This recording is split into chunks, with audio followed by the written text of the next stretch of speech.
सबसे पहले तो जो हिमांशु के लिए यहाँ पर धरना हो रहा है, तो सबसे पहले अपन धरने की शुरुआत न्याय के रूप में अपन कुछ शब्द बोलेंगे। हिमांशु को न्याय दो, हिमांशु को न्याय दो, हिमांशु को न्याय दो। आज सभी साथी यहाँ पर बैठे हुए हैं, युवा भी है और हमारे से बहुत सीनियर है जो बहुत कुछ अपने जीवन के अंदर बहुत सारी चीजें जान चुके हैं। सबसे पहले मेरी बात शुरुआत करने से पहले इतना कहूंगा,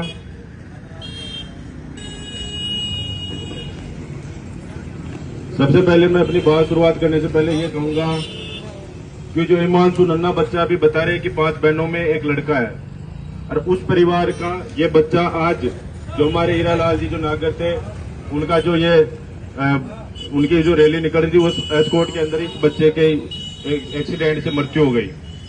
उसके बावजूद वो मंत्री होने के बावजूद वापस ये पूछने का अपना कष्ट नहीं लिया कि उस बच्चे के साथ क्या हुआ, वो ठीक है क्या मर गया।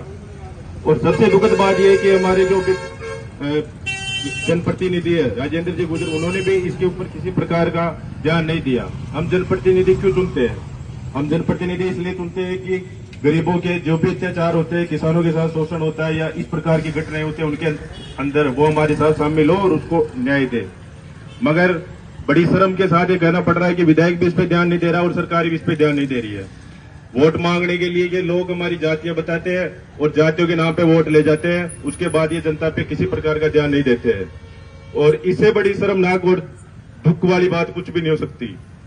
मैं सिर्फ इतना ही कहूंगा कि 10 दिन का जो अल्टीमेट इन्होंने दिया है कि 10 दिन के अंदर अगर हिमांशु की मांग नहीं मानते और 50 लाख रुपए की जो राशि और एक सुविधा की नौकरी हिमांशु के परिवार को नहीं मिलती है, तो मैं टीम नरेश मीणा के द्वारा यहाँ पर आया हूँ और इस धरने का पूर्ण रूप से टीम नरेश की तरफ से समर्थन करता हूँ।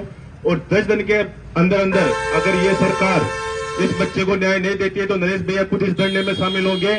और मैं इतना कहूंगा कि अगर इस धरने के अंदर इस बच्चे की बात नहीं सुनी गई, 50 लाख का इनको जो सहायता राशि नहीं दी गई और परिवार को सुविधा पर नौकरी नहीं दी, तो प्रशासन और सरकार दोनों को इतना कहना चाहूंगा कि वो आंदोलन इतना उग्र होगा कि उसकी पूर्ण जिम्मेदारी इस प्रशासन की और राजस्थान सरकार की होगी।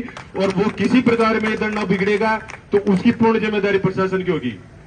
तो सभी साथियों से इतना ही कहूंगा कि आप मजबूत डटे रहो। 10 दिन का इनके पास टाइम है। 10 दिन के अंदर अगर ये किसी प्रकार का कार्य नहीं करते तो भाई साहब हमारे साथ जल्द मौजूद होंगे और इस धरने के अंदर बच्चे को न्याय दिला के रहेंगे। धन्यवाद।